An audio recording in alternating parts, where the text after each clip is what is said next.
All right. YouTube says that I am live.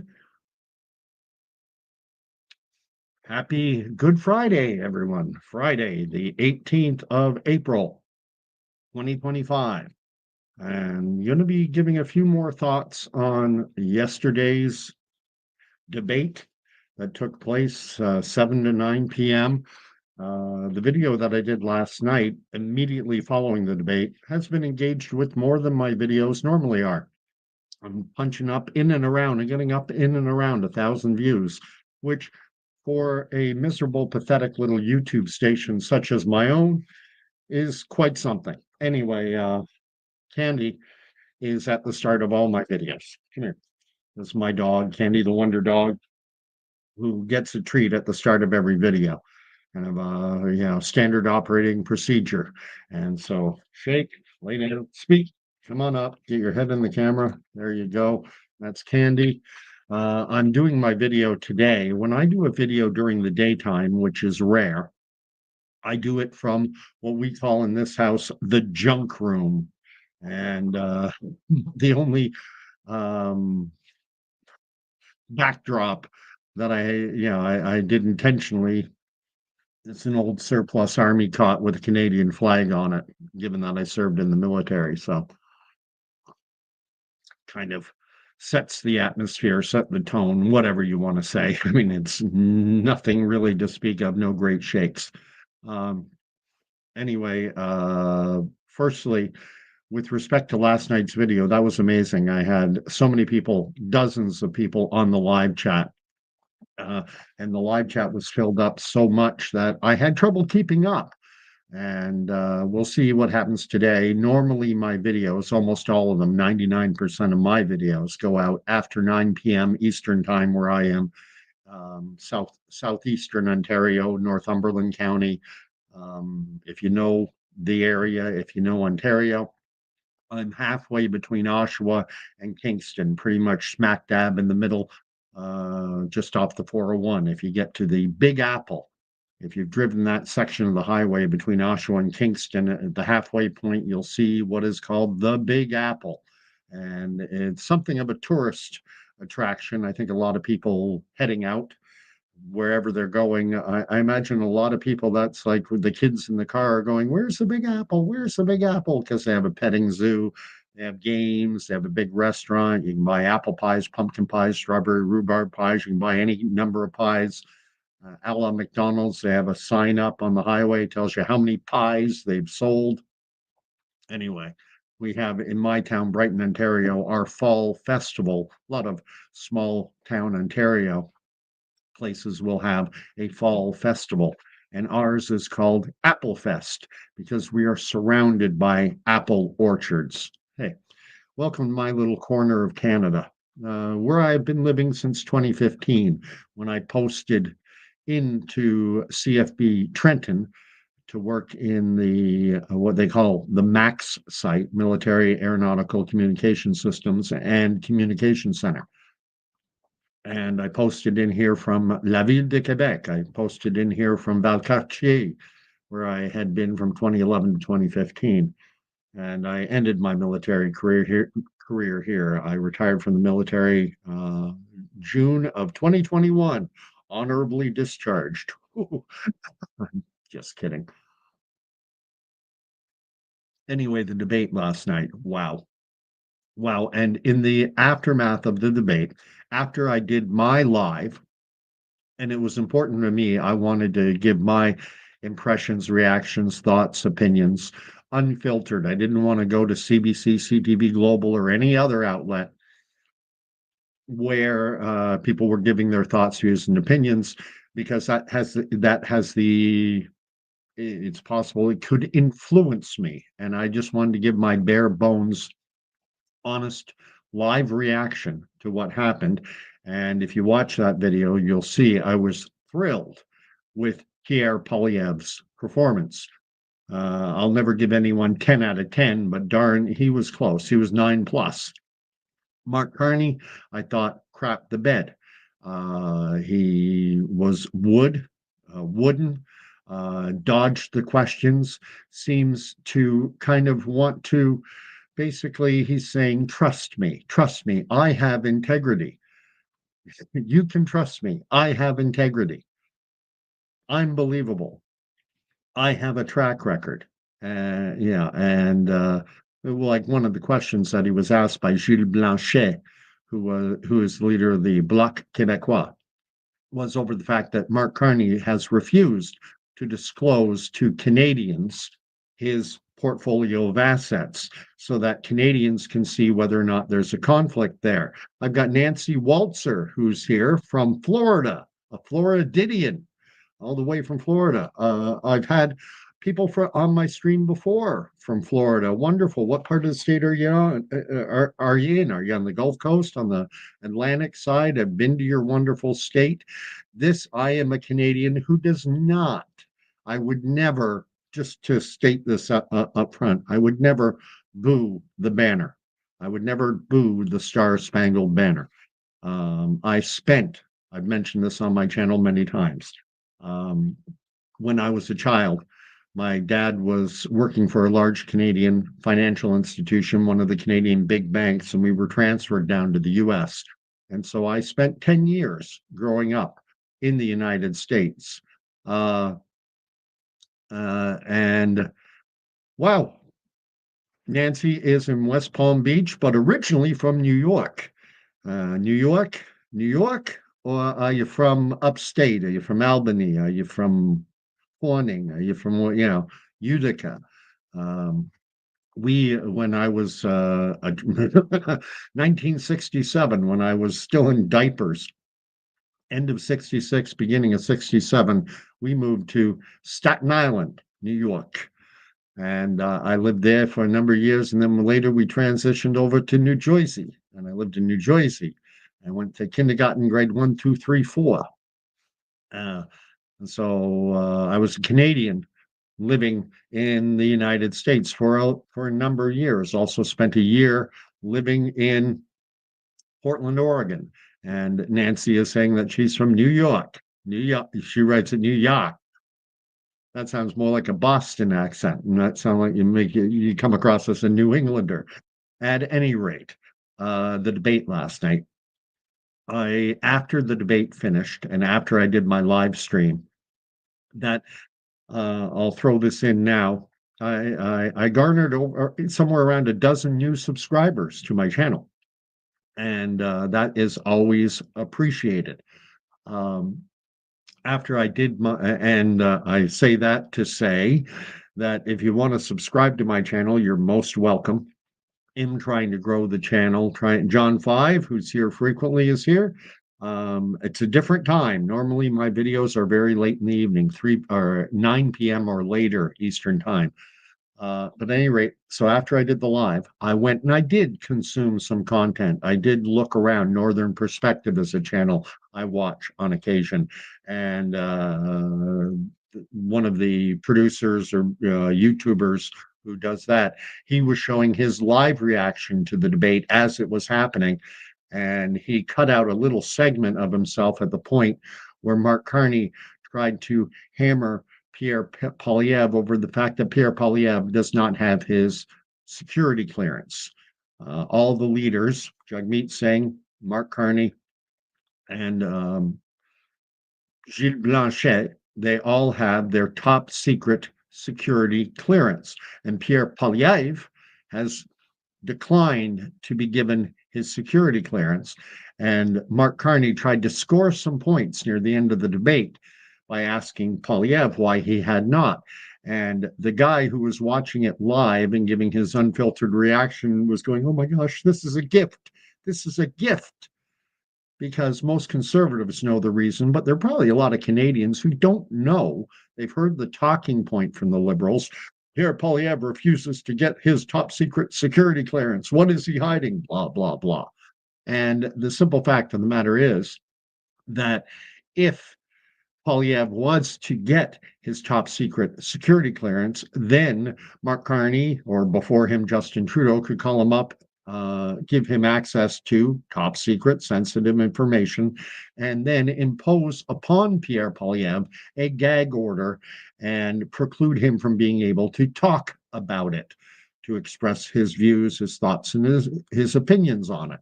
And Pierre Poilievre sees that, and I agree with him. It's a mug's game. They want to gag him, and so he has refused to get it. He did have a security clearance when he was a cabinet minister in the old Harper government. So getting the security clearance is not an issue. And thankfully, and this helps a lot, Thomas Mulcair, who is the former leader of the NDP, Canada Socialist Labour type party, Thomas Mulcair has been on Canada's national CTV network news program. I think he was on, it's called Power and Politics. And he defended Pierre Poilievre, and the NDP and the Conservative parties are at either end of the political spectrum. They are not allies. They are diametrically opposed to one another. And Thomas Mulcair, former leader of the Socialist Labour NDP party, defended Pierre Poilievre's decision because he said that he reiterated or said exactly what Pierre Poilievre says, that Thomas Mulcair said, I would not get it either under these conditions where the Liberal parties, under both Trudeau and now Carney, want to use it as a means to muzzle Pierre Poilievre. And then Poilievre brought up the point, and this is verifiably true. You can check it across numerous reputable sources on the left and the right, and then in the middle, that there was a candidate in the riding of Markham Unionville. uh, he advocated that a Conservative Party candidate by the name of Joe Tay be kidnapped, taken to the consulate, the Chinese consulate in Toronto, and handed over. Joe Tay I don't know Joe Tay personally, and I haven't gone in depth into his background, but I'm fairly confident in saying that he must be a Chinese Canadian, someone who has Hong Kong roots, who has advocated for free speech, democracy, etc., in Hong Kong, which is now part of mainland. It's an island, but mainland China swallowed it back up in the year 19 at the end of 99, started 2000. The British had I think it was a 100-year lease on the island of Hong Kong, and that lease expired, and Hong Kong was swallowed back up into China. And Hong Kong was a Western democracy, part of the British Commonwealth, and that ended. And now in Beijing, they've directed the Hong Kong police to clamp down on free speech, clamp down on democracy, and Joe Tay is an advocate for free speech and democracy, basic Western values. And the Hong Kong police, under the direction of Beijing, have issued an arrest warrant on Joe Tay, and they've likewise placed a $1 million Hong Kong money bounty on his head, and which translates to about 184,000 Canadian dollars. And a Liberal candidate by the name of Paul Chang was advocating to Chinese language media at a press conference in Toronto. When he said this part in English, the video was actually out there. He said that there is a bounty on Joe Tay's head. So if you go and kidnap him, take him to the Chinese consulate, you can get 184,000 Canadian dollars. Ka-ching, ka-ching. Then he said, I'm just joking, but it is true. You can kidnap this guy and take him to the Chinese consulate. And at that blew up on the internet news feeds, because we all know about the fact that the Chinese government has been interfering in Canada's democracy. That's a matter of public record, as reported by the RCMP and the Canadian Securities and Intelligence Service. And Mark Carney, how did he react? Did he immediately pull that gentleman as a candidate for the Liberal Party of Canada? No, he stood by him. He said, I support Paul Chang. And then he said, what he said is unacceptable.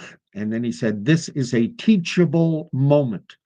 This is an opportunity for me to teach this guy, Paul Chang, in his 60s, a sitting member of Canada's federal government, a parliamentarian who served 28 years on the Metropolitan Toronto Police Force, Toronto cop for 28 years. And this guy needs to be taught, according to Mark Carney, that in Canada, we do not advocate that political opponents be kidnapped and handed over to a hostile foreign government. Mark Carney really crapped the bed on that one. And because Pierre Poilievre does not have a gag order placed on him because he's been given sensitive information thanks to a top secret security clearance, Pierre Poilievre is free to talk about it, and he does. However, if the Liberal Party wanted to gag him, all they would have to do is give him a security briefing, and then he would not be able to talk about it for fear of criminal prosecution for violating the non-disclosure rules that surround having a top security clearance. I had a top security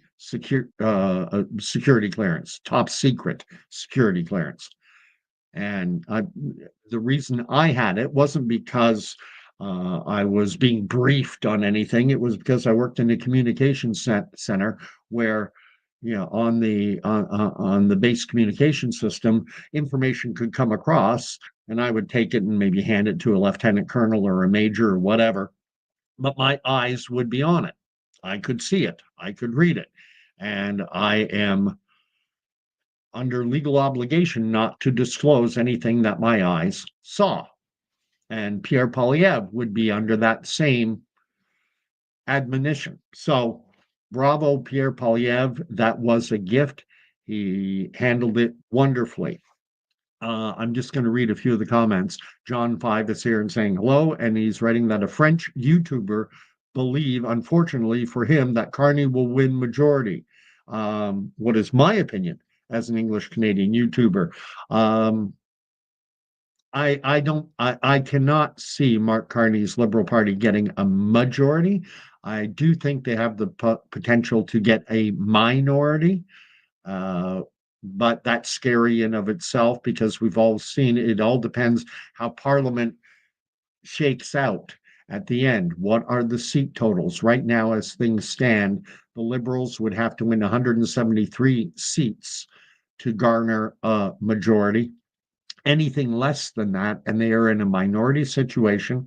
And then the question is, the Conservatives will have a large body of members, 130, 40, 50. We'll see how it shakes out. How many does the Bloc Québécois get? How many does the NDP get? The NDP is at risk of absolutely imploding.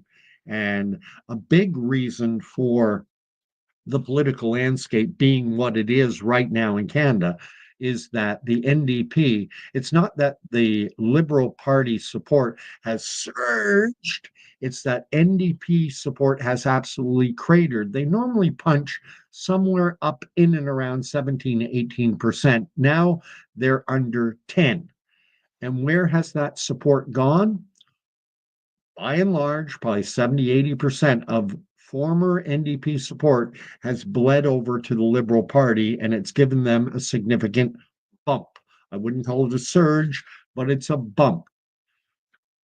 And so the NDP support has collapsed. And how many seats will they have? Will they have the balance of power? It might be the Bloc Québécois, Gilles Blanchette, a party that views Quebec as a country within a country.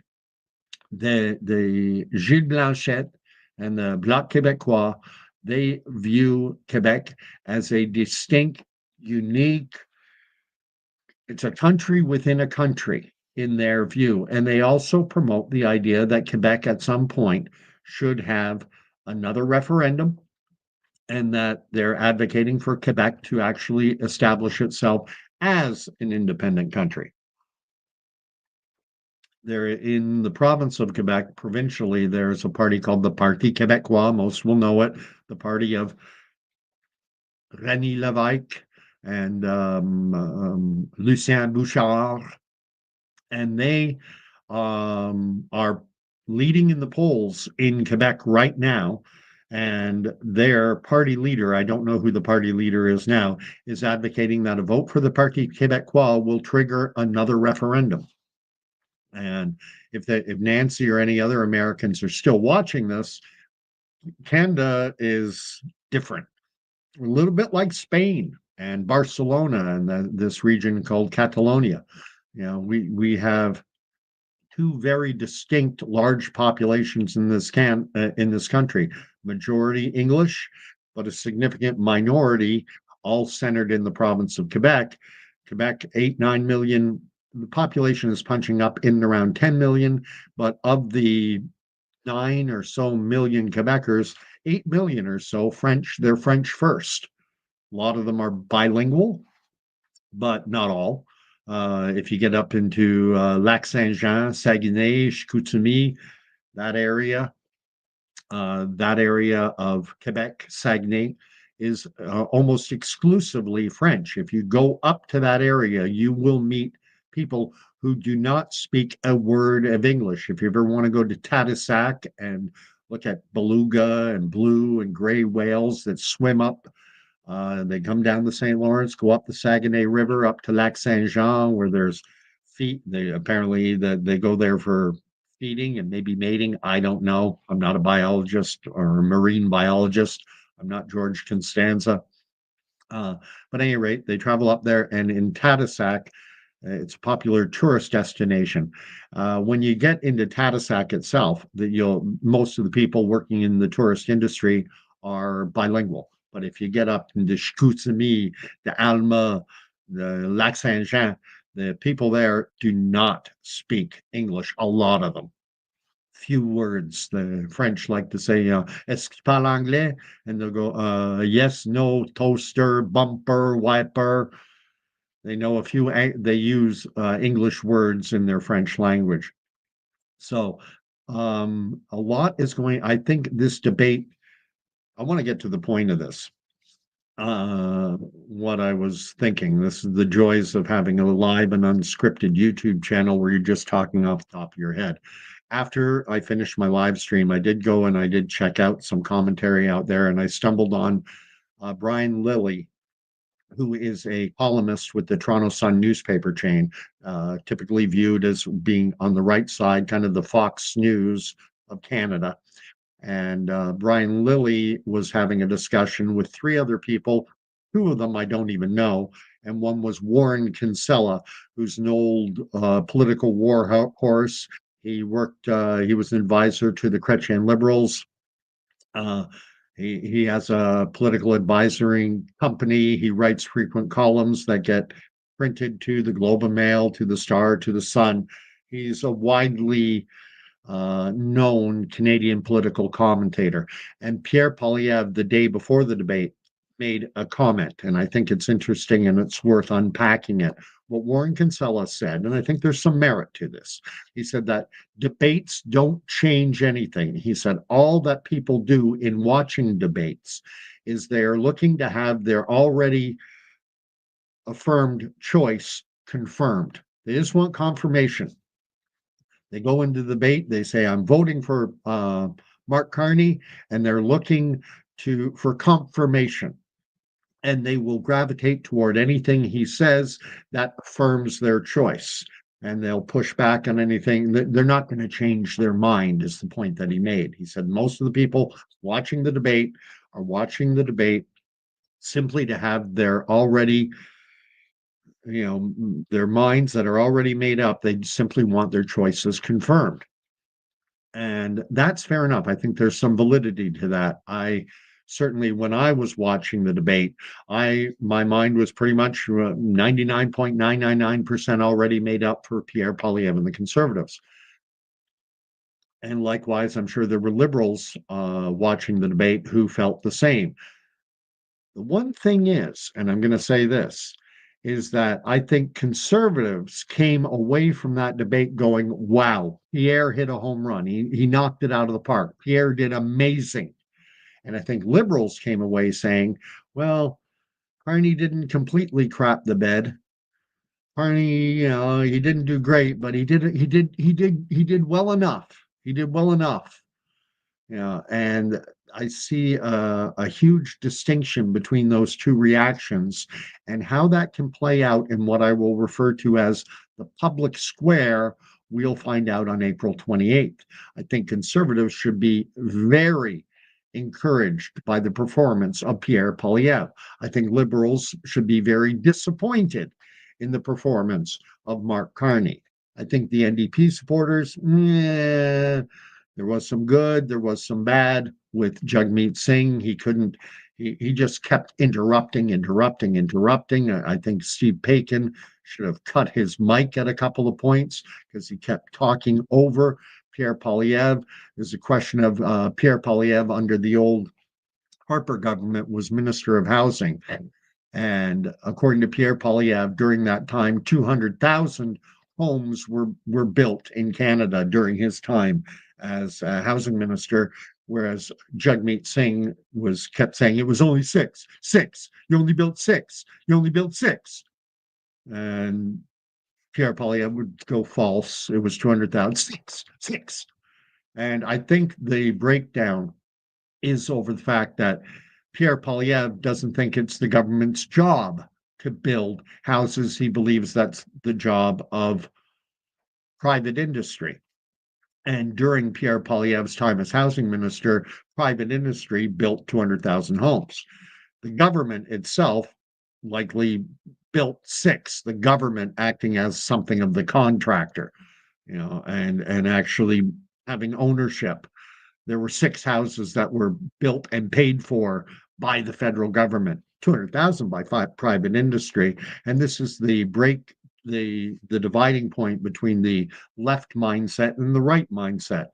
The left wing liberal NDP types think that the government is supposed to do everything, and the right wing right side conservative mindset is that the government needs to get out of the way so that things can get done.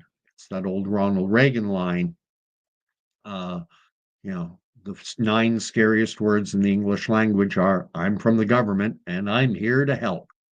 And government too often is the problem and not the solution. Nancy, uh, didn't see the debate down in Florida, but she is planning to, and is saying that she is for Pierre. I think a lot of conservative style Americans will like Pierre even better than they like Donald Trump, maybe.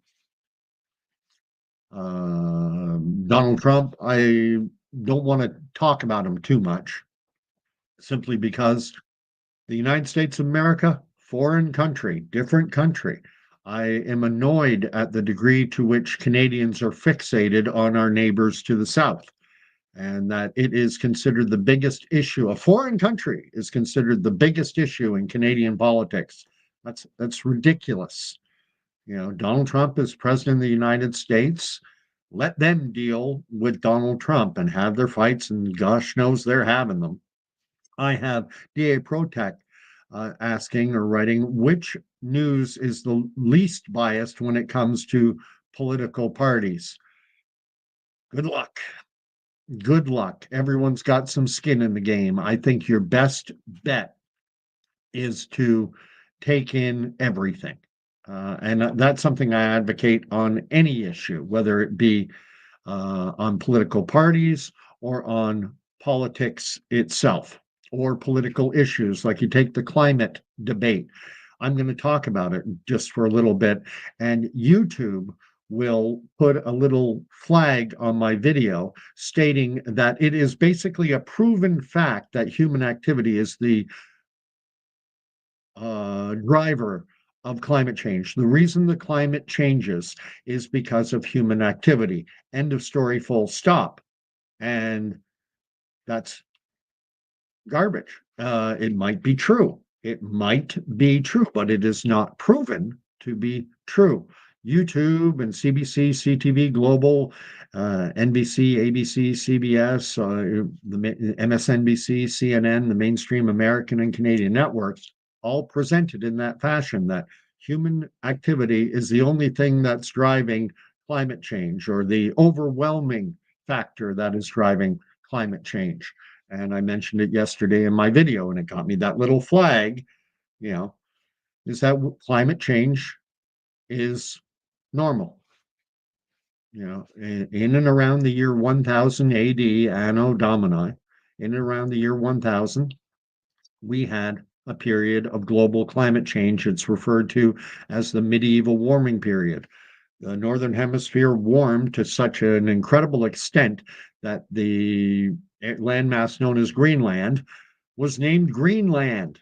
And the Vikings established permanent settlements in Greenland because the ice sheets had pulled back to such a significant degree that they were able to establish permanent settlements. And those settlements thrived for somewhere in and around 200 years. And then, sometime around the year 1400, those settlements had to be abandoned because of climate change. So, climate change caused a warming period from around the year 1000 to around the year 1400. Temperatures went much higher in the northern hemisphere. Then, in and around 1400, we left that warming trend and we entered a period referred to as the Little Ice Age, which brought, again, climate change. The Vikings had to abandon their settlements. I jokingly asked, what did the Vikings stop using plastic bags? Did the Vikings kill all their farting cows because they realized they were warming the planet? Because, hey, human activity is the main driver. Burning of fossil fuels. Were they burning fossil fuels back then? If burning fossil fuels is the principal driver of climate change, then why did climate change from 1000 to 1400 with the medieval warming trend? And then why did we go into a little ice age in and around 1400? Was it because Vikings and Europeans stopped burning fossil fuels? Were they driving did they switch from, combustible engines to electronic vehicles? Huh? And then in around 1800, that little ice age ended and we entered into this current trend called call it whatever you want, the industrial age. And we've entered a warming period. Anyone who studied any science should know that correlation does not prove causation, and that an absence of evidence does not necessarily mean evidence of absence. There are all these little scientific principles that are out there that get abandoned, and media outlets like our networks, like YouTube, they throw scientific reasoning and understanding. I think the fact checkers working for YouTube, I think they're pink-haired, uh, you know, pink-haired PhDs, who got their PhD in gender studies, and now all of a sudden they're qualified to determine. There are scientists out there. I mentioned yesterday. There's Richard Lindzen, Lindzen, Z, not Z. Canada, we say Z. In the United States, American English, Z. Canadians say process because we speak English, British English, the Queen's English, process. Americans like Mark Carney go process. Well, it's a complicated process. Like Mark Carney, to me, sounded like an American, just kept saying process, process, Prawcess. I like what Cryptomeria right. Do your own research, and you've got to look at the full spectrum. It's because I looked at the full spectrum of research that everything could lay my hands on about things like masking, about things like the COVID vaccines, about things like distancing. That and I'm not offering advice. I got to be careful on YouTube because I've had videos taken down. uh, I did not play along with the COVID stuff. I was gathering in the hundreds and the thousands during a time when a good chunk of the Canadian population was hiding in their basements, scared of the air that they breathed. And I was going off to Aylmer, Ontario, and meeting with, around 1,000 people for a revival meeting. That was absolutely amazing. People hugging and, living life the way that our creator intended us to live in community. But the government didn't want us doing that. It's too scary. You can't breathe the air, or you're going to kill someone's grandma. Unless you get this shot. If you get this shot, then you can't get infected and you can't transmit it. And they inundated the public square, to use that term again, with misinformation, disinformation that the COVID jabs will stop infection. You cannot get infected. That's what they told us. And I was reading Dr. Geert Vanden Bosch. I'd been reading Dr. Luc Montagnier in Canada. We have one of Canada's leading experts, and I'm wearing Guelph Storm, University of Guelph, one of Canada's top schools of veterinary medicine. And there's a good gentleman there named Dr. Byram Bridle, who is one of Canada's leading experts in vaccinology. I was reading his opinions, and Dr. Francis Christian, and countless others. Dr. Robert Malone, I even had a conversation with him. I was invited to speak on a podcast to interview him, and I talked to Dr. Robert Malone, who holds 7 or 8 since expired patents on mRNA technology. He's part of the team that developed what eventually became the COVID jabs. He was working at the Salk Institute, SALK, which you have to be a genius to work there. And I listened to his opinions, but you wouldn't see Robert Malone, Byron Bridle, uh, Vanden Bosch. You wouldn't see these individuals on CBC News or CTV or Global or ABC, NBC, CBS, CNN. They wouldn't, MSNBC. They wouldn't talk to these individuals. So the population writ large was only being given one side of the debate, and that is a total abrogation of journalistic ethics. Journalists are not supposed to have an emotional attachment to one side or the other of any debate. They're simply supposed to present the facts, all the facts, and if that's not possible, at least the two dominating narratives on either side of a contentious question. But that's not what our media does. Our media acts as an arbitrator and says, we're going to decide what the truth is. We're not going to let you, the consumer of the news, decide what is the truth. So I think your best bet, if you're trying to navigate this world, is just subscribe to YouTube channels like mine, but not just mine. Listen, get a variety of different perspectives, and then make up your own mind and verify things. It takes time, it takes effort. A lot of people have outsourced their brains to the mainstream media. I would say too many Canadians have done that. Well, if it was important, the news would tell me. And the news is beholden. When we watch so many programs, what do you see? Sponsored by Pfizer, sponsored by Pfizer, sponsored by Pfizer. So are they going to give widespread reporting to the fact that sometime after 2005, Pfizer had to pay billions of dollars in fines after their drug Bextra, Bextra, an anti-inflammatory drug approved as safe and effective in the year 2000, was taken off the market in 2005 because it was found to have been causing all kinds of heart attacks and circulatory problems and death. And so they had to remove it from the market, and they were found to have engaged. You can check this out. Just write Pfizer repeat offender into a search engine, and you'll come across a PubMed article, which is part of the National Health Service, Anthony Fauci's old organization, that says that they were found to have engaged in fraudulent marketing, bribing physicians, withholding negative trial data, and it resulted in billions of dollars of fines. So I'm going to read what's being written. I'm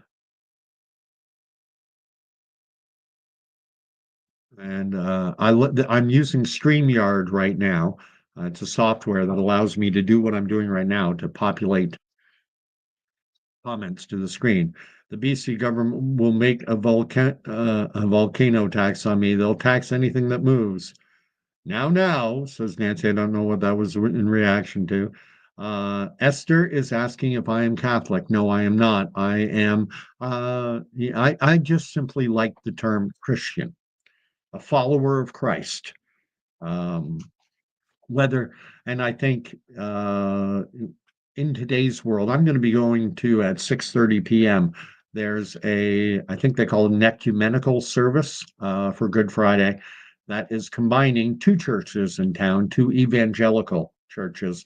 One is the Christian Reformed Church, which I've used to attend regularly, and the other is the Pentecostal Church. They're coming together to have an ecumenical, I think that's the term that's used, service. But in terms of followers of Christ, I think you can be a Catholic and be an amazing follower of Christ, a Anglican, a Pentecostal, a Baptist, a Methodist, you know, Protestantism and Catholicism and the breach and the breakdown. There's a chapter in the Bible, Gospel according to John, chapter 17. I refer to it as the unity prayer. Christ is saying, "As I am in the Father, and the Father is in me. As we are one, so too He wanted His followers to be as one." And it's distressing to see the amount of division in what I refer to, and many do, as the Big C Church. So I'm a brother and sister in Christ with people, regardless of whether they're Catholic or Lutheran or Anglican or Reformed or Baptist or whatever. There are simply too many divisions, um, which is a big problem in this world. Uh, Dio Protec is writing, Deprotec is writing a major thing that turns me off some libs is Carney used to work for Brookfield. Not sure he'll have the best people's best interests in mind. This didn't come up during the English language debate, and I wish it had. But Mark Carney, when he was chairman of the board, I use that term. The politically correct thing is to say the chair. I'm an old guy. I say chairman of the board. When Mark Carney was chairman of the board at Brookfield Asset Management, he was in charge. They had a vote at the board level to move the head office of Brookfield from Toronto to New York City, take high paying Canadian jobs from Canada, put them in the United States. That was Mark Carney's choice, and the board approved it. But then they needed shareholder approval. So Mark Carney wrote a letter to the shareholders, which is widely available. You can find it online. Twitter accounts have copies of it all over the place. CBC couldn't even ignore it. And he sent a letter to the shareholders encouraging them to vote in favor of taking these high paying Canadian jobs and moving them down to New York City. And then, after having sent that letter, after they approved the move still hadn't taken place. It takes time. It takes a few months to close down an office and get the real estate and get a new head office built in New York. And in January of 2025, just this year, because he decided he wanted to be prime minister, was not happy being just Justin Trudeau's top economic advisor, that it was after he left Brookfield, resigned, that the actual move that he wanted took place. And then when he was asked about it, he lied. He said that decision was made after I left Brookfield. No, the decision to move high paying Canadian jobs from Canada to the US, the decision was made while Mark Carney was at Brookfield. However, the what he wanted to happen didn't actually get implemented until after he left. And then Mark Carney says, you can trust me, I have integrity. That's why I'm not going to disclose my assets. You just have to trust that I have integrity. And he said, this is, everyone knows this. When someone has to tell you to trust them, that's when you don't. How many of us have dealt with a salesman or a saleswoman, a salesperson who has said, okay, I'm going to be honest with you here. That's Mark Carney. I'm going to be honest with you here. Oh, so you've been lying every other time. No, I'm an honest guy. I'm an honest guy. Well, honest people don't have to tell you they're honest people. People with integrity don't have to tell you they have integrity. It's evident. And it's evident to me that Mark Carney does not. It also didn't come up equally that he likes to rub elbows with the Ghislaine Maxwell types of the world, Jeffrey Epstein's old girlfriend and partner in crime, who's now in jail for her role in recruiting children to an island where they would be sexually exploited. And Mark Carney, and there are pictures from him after her crimes became known, after Jeffrey Epstein had been convicted. He's rubbing elbows. I use that term on purpose, pejoratively, because Mark Carney's Mr. Elbows Up. Yeah, he likes his elbows up. He likes to rub elbows at Wimbledon as he eats his strawberries and sips his champagne. So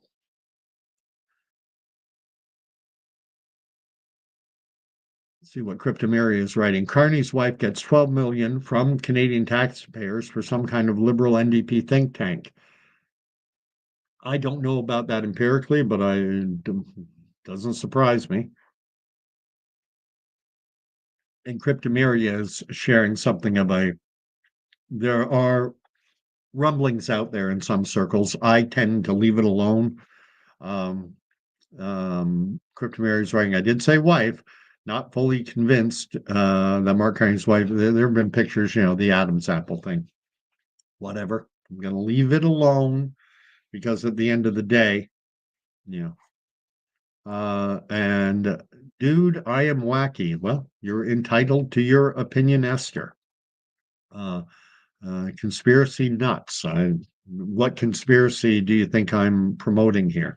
On the question if it's with respect to climate change, I've listened to the opinions of the former head of meteorology, not just, I mean, it's one thing, it's a lot to be a professor of meteorology at schools like Harvard and MIT. It's another thing, he was the chair, like the dean of those two faculties at those two institutions, Harvard, MIT. And I've watched several interviews that he has given with respect to climate and the impact that human activity has. Is it major? Is it minor? Is it somewhere in between? And I would invite you to get informed on it. And it's because I don't have a degree in climatic science. I don't have a degree in meteorology. So, and neither does Mark Carney, by the way. Mark Carney has a PhD in economics. So he's not qualified to speak on climate. But he does. He does. And if he can, so can I. And so, free country, free speech. I know a lot of liberal-minded individuals would like to clamp down on free speech, which is, I find odd because free speech is a cornerstone of Western liberal democracy. And now, well, you're not allowed to express the wrong opinions. Who gets to decide what are the right and wrong points of view? They did. We lived through an era of censorship where you were not allowed to say that the SARS-CoV-2 virus, maybe it came from a lab. You were not allowed to say that. The only thing you could do was repeat a since thoroughly, pretty much totally debunked lie that SARS-CoV-2 originated in a bat and that it jumped from a bat to a human in a wet market in Wuhan, China. Okay, show us the origin. Show us SARS-CoV-2 existing in a bat population. Well, we can't. We have no evidence. We have tested bat populations far and wide, all over China, all over the world, and we can't find an origin. And then you have individuals like Dr. Luc Montagnier, who won a Nobel Prize winner, or Dr. James Redfield, who was a trained virologist and head of the Centers for Disease Control and Prevention in the United States. They looked at the genetic sequence of SARS-CoV-2 and they said this type of evolution of a virus cannot happen in nature. This can only happen, in their expert opinion, through a human manipulation in a lab. And they were not allowed to talk. Expert. And even now, it's widely believed by a huge chunk. And now you're allowed to say it because there's no proof that it came from a bat population. There is again, my degrees in microbiology, in virology, and immunology, and all these sciences, my degree is from the internet. So what do I know? I default and I listen to the experts, and experts quite often disagree. And I do not want some journalist or some tech company or some politician with no expertise deciding what is correct and what is incorrect, what is true and what is false when they're not qualified to do so. I want to hear all sides. And Hank Holiday, this is my hobby, Esther. God bless, by the way. And happy, I refer to it as the Passover. That's my preference because when Jesus went to the cross, traditionally, this is the day viewed as being the day when Jesus was when we celebrate. It seems odd to say that we're celebrating Jesus being nailed to a cross, but um, when Jesus rose on the third day, when Jesus on the first day of the week, on Sunday, when the tomb was empty, death was conquered. Death passed over Jesus, and because of his sacrifice on the cross, death passes us over. So I prefer the term Passover. I'm not, I don't get angry at people using the term Easter. It's what culturally we've been brought up to accept. Easter, in my view, it stems from Germanic pagan springtime festival called Eostre, Eostre, Eostre, and also the Middle Eastern fertility goddess of Ishtar.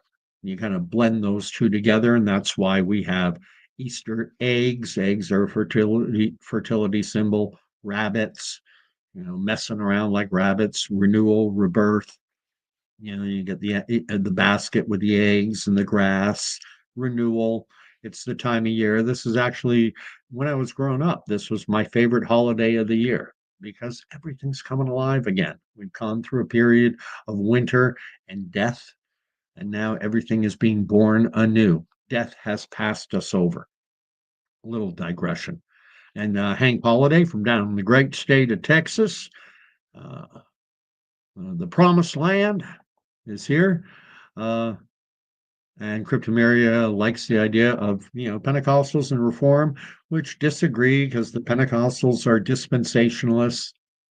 The Reform is what's the term, supersessionist, and you have these two differing doctrines. But you know what? We're united in Christ. We're united in the belief that Jesus went to the cross for the forgiveness of sins, because we're all broken, fallen, sinful creatures, incapable in of ourselves of reconciling ourselves to a perfect and holy God.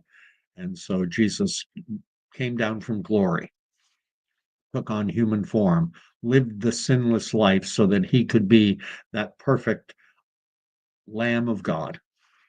Anyway, Sojourner Dynamis is here. Sojourner Dynamis is all the way from the Netherlands. Uh, and doesn't show up very often on the live streams that I do at late in the evening our time, because it's like 3 or 4 in the morning, 5 in the morning his time. Now, it's late evening or early evening. It's probably 9, 10 o'clock over in the Netherlands. And one of these days I got to learn. So I'm going to the Christian Reformed Church, which is a spring out from the old Dutch Reformed Church. So I'll be around all the Vans and all the Does, the DeVries and the Vans, the Vander this and the Vander that's, where they play, they call it Dutch bingo. Anyway, Cryptomeria is writing that Mike Myers just got very creepy because of the elbows up ad. He's a strange cat. He's funny. I mean, Austin Powers, Austin Powers and Shrek and everything. He's a strange, very creative cat. I think he lives in Los Angeles now. He has for a number of years. It seems that Mark Carney has a lot of support from Canadians who don't live in Canada anymore. Which is Mark Carney. Mark Carney's been out of the country. He only came back just to, he wants to be a big fish in a little pond. So he came back to be prime minister and had, they put the crown on his head. A thinly veiled leadership race, where I think it's, they're about 400,000 card-carrying liberal members, but only 151,000 of them actually were able to vote. There were complaints even in mainstream media outlets of Liberal Party members complaining that they were unable to get certified to be able to cast a ballot. It was a coronation. He was handpicked. They were never going to pick Chrystia Freeland. The Liberal Party has never had a woman lead them. They talk about, it's 2015, we need equal inclusion and everything, but they were never going to pick a woman. The Liberals pick a woman, forget it. They just talk. They talk the talk, but they never walk the talk. They never. The Liberals were never going to have a woman leader. Uh, the Conservatives have. They've been led by Kim Campbell. The NDP has. They've been led by Audrey McLaughlin and another woman. I forget the other one's name. Yeah. Uh, they, you're never going to get a Liberal Party with a female leader. They could have had Chrystia Freeland, former deputy prime minister, former prime minister, someone who knows the political landscape inside out, upside down, and backwards. Yeah, but they weren't going to give it to her. They had a guy. They had a man. And a man. Got to pick the man. And that's the Liberals. Just say one thing and do another. Sojourner is writing, just dropping in, not been following Canadian politics at all, and that's fair enough. That's fair enough. The only thing is, I think Canada, we're in the soup. The how would I put this? The World Health Organization has just brought in a new pandemic treaty that will have to be ratified by countries like Canada. And if Mark Carney gets in, remember all the insanity, stupidity, follow stickers on the floor, face diaper mandates, and take an unproven medical intervention, or lose your job, or you can't participate fully in society. Now, do we want to be signing on to a new pandemic treaty that will give the World Health Organization even more powers to intrude into the rights and freedoms and liberty of individual Canadians? Well, if Mark Carney gets elected, it's a done deal. Pierre Poilievre, I don't know. I think there's a chance that he doesn't. I think Conservatives can, and I will be one who will complain long loud if I see Pierre Poilievre and a Conservative government cozying up to the World Health Organization after all the abject failings of the COVID era, when they forced abused children to shelter in place with their abusers. That was criminal, in my not so humble opinion. And Sojourner is writing, take conspiracy as a badge of honor. They're not conspiracy theories, they are spoiler alerts. Iraq has weapons of mass destruction. We have to take them out. Saddam Hussein's weapons of mass destruction. They threaten world peace and security. And they turned out to be a mirage, invisible. That's a conspiracy theory. Well, guess what? Turned out to be the truth.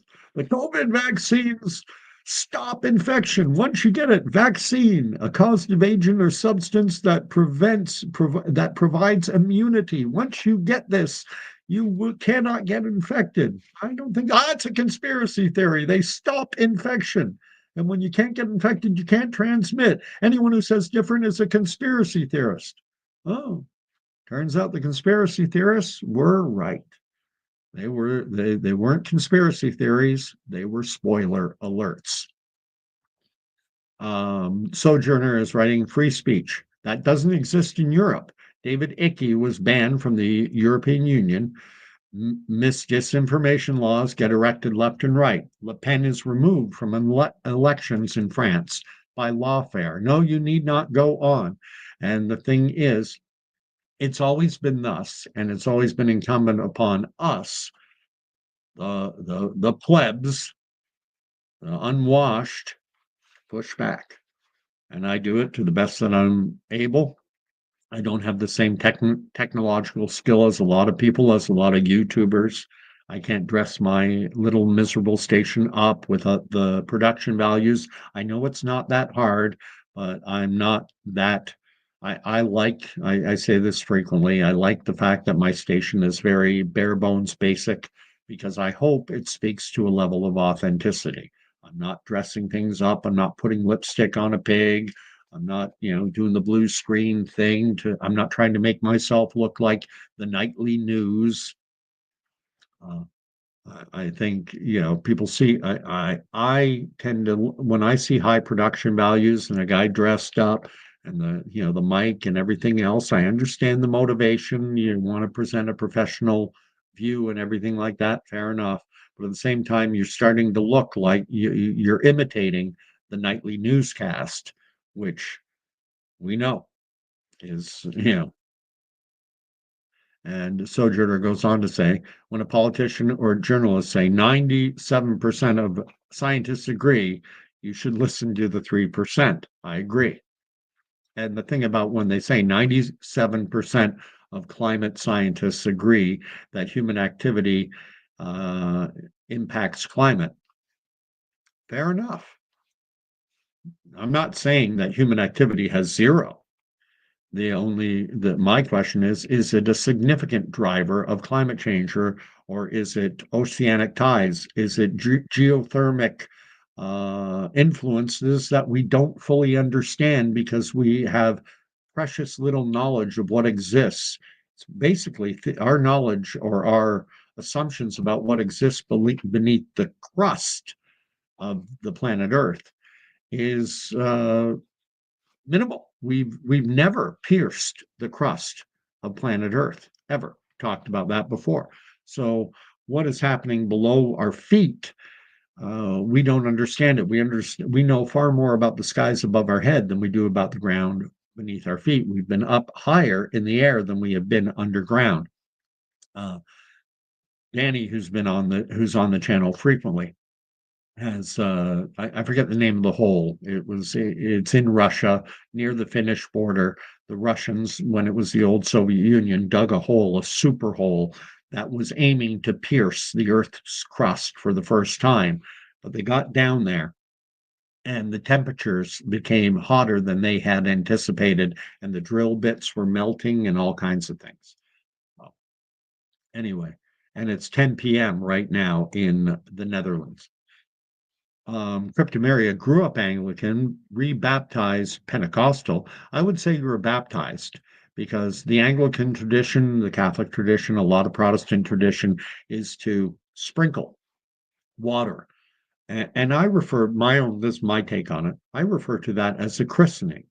You know, this is Anna Maria Del Monte or whatever the name is, and it's a christening the way you christen a boat when you break the bottle of champagne against the hull. That's a christening. You're introducing. And typically, what happens is the parents and the congregation of a church, we will endeavor to instill this child with godly virtue, godly values, strong moral teaching, blah, blah, blah. Baptism, when you read about it in the Bible, every baptism is by immersion. You go down into the waters of baptism. When the Ethiopian was baptized, we met the apostle he was riding in his chariot, and then he stopped and was reading the book of Isaiah, and the apostle came up to him and started to teach him about what he was reading, and then the Ethiopian eunuch said, what is to prevent, here's some water, what's to prevent me from being baptized? And the apostle said nothing, and they went down into the waters of baptism. And when the Ethiopian emerged, the apostle was no longer there. So you go down into the waters of baptism, you come up out of the waters of baptism. There is no representation in the Bible of a infant being baptized. There is the possibility that it did happen. There's an inference that it was possible. There was a Roman, he and his entire household were baptized, but you have to assume, well, then maybe there was an infant there. Maybe, but we don't know. Every explicit description of baptism describes going down into the waters of baptism and coming up. Jesus when he was baptized by John the Baptist. When he emerged from the water, and the Spirit of the Lord descended upon him as a dove. And then from the heavens, everyone heard the declaration, "This is my son in whom I am well pleased." Oh. Sojourner is saying he grew up humanist. Christ found him. This is what we talk about now. In the Netherlands, it's kind of the almost ground zero for Reformed theology, centered around Calvinism. And there's this belief in election, which I leave aside the whole doctrine of election. And I could do a whole 2 hour long video on it, but it's very contentious. Those who ascribe to the doctrine of election believe it, and those who don't. And we fight, and I don't like fighting. I see some benefits to the doctrine of election because it takes away, it's not you, it's God. You know, the thief on the cross, what are you doing here? I don't know. I don't know what I'm doing here. I didn't do anything to deserve to be here. Well, then how did you get here? Well, the man on the middle cross said that I could come. It was all him, had nothing to do with me.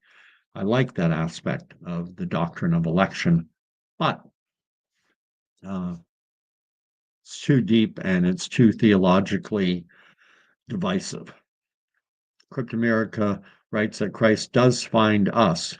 If I'm a bride of Christ, it was a shotgun wedding. Yeah, thank you for the humor. Sojourners writing, we are baptized in the Word. The water is just a physical confirmation of what has happened on the inside already. I don't really bother about the mode of baptism, and that's fair enough. I don't think anyone is saved based on being baptized either. It's an outward expression of the condition of the heart. And so, anyway, and Cryptomeria is amen, amen, and amen. So, getting back to the point of my video about how things are going to play out over the next, what are we? We're the 18th, so we've got 10 days. 10 days. I got to go vote before I go to church. I'm going to stop at the King Edward Community Center. I'm going to mark my X, Philip Lawrence, conservative candidate, stuff it in the box. But then we'll still have to wait 10 more days to find out who actually is going to win the election. Will it be Mark Carney and Pierre Poilievre? And I think Poilievre has an amazing shot. We've got a chance this weekend to be talking to friends, family, neighbors. People aren't working to Friday, Saturday, Sunday. Some will have Monday off. Conservatives are excited because Pierre Poilievre gave an amazing performance. Liberals are kind of going, well, Mark wasn't completely horrible. He didn't, he did what he had to do. We're going to hang on. I equated in last night's video. It's like Mark Carney is a hockey team with a 3 goal advantage going into the third period and afraid to make a mistake, playing very conservatively, very cautiously. And Pierre Poilievre scored. Pierre Poilievre scored. Pierre Poilievre scored. I think things are razor tight right now, and I think there is a blue wave momentum on the conservative side. Will it be enough to vault the conservatives into government in a minority situation, majority situation? I wouldn't rule that out completely. Politics is a funny game. It's based largely on emotion. Conservatives, we're excited, we're thrilled, we're happy. Liberals are worried now, and the media is going to spin. I didn't mention the fact that the federal debate commission that the Liberal government created, Justin Trudeau created a commission, another government bureaucracy. Government will solve all our problems rather than having CBC, CTV Global, one of the networks manage the debates. He created a government agency to oversee the debates. And after the debates were over, there was supposed to be a scrum where the media gets to talk to the leaders. How do you think you did? Why didn't you answer this question? You seem to avoid this question. And they were going to have a media scrum afterward, and the National Debate Commission canceled it. And honestly, my genuine opinion is that they went, holy crap, Carney is, his performance just kept getting worse and worse and worse as the night wore on. And so they said, well, no, Carney, you know, the ship's going down. If we, he's going to kick a hole in the side of the boat and totally sink the campaign if we let him talk anymore. Let's cancel the scrum. And they canceled the scrum. That was heinous. That was disgusting. But that's our world. And now we can change it, hopefully for the better. We've got to elect a Pierre Poilievre government and then hold his feet to the fire and ensure that he does follow through on his campaign promises, that he will not introduce new carbon taxation, that Carney got rid of ahead of the election. Carney got rid of the consumer carbon tax in hopes that Canadians he could bribe them. And he's promised, though, Carney has, he's going to bring in a new carbon taxation directly on companies, directly on industry, and they'll just pass the cost on to us. So, and Poilievre has said no, he's not going to do that. We've got to hold his feet to the fire. We will see. We will see what happens. So, go out, talk to your friends, your family, get your lawn sign, do whatever you can, and be positive, be upbeat, be happy, and let's get a blue wave.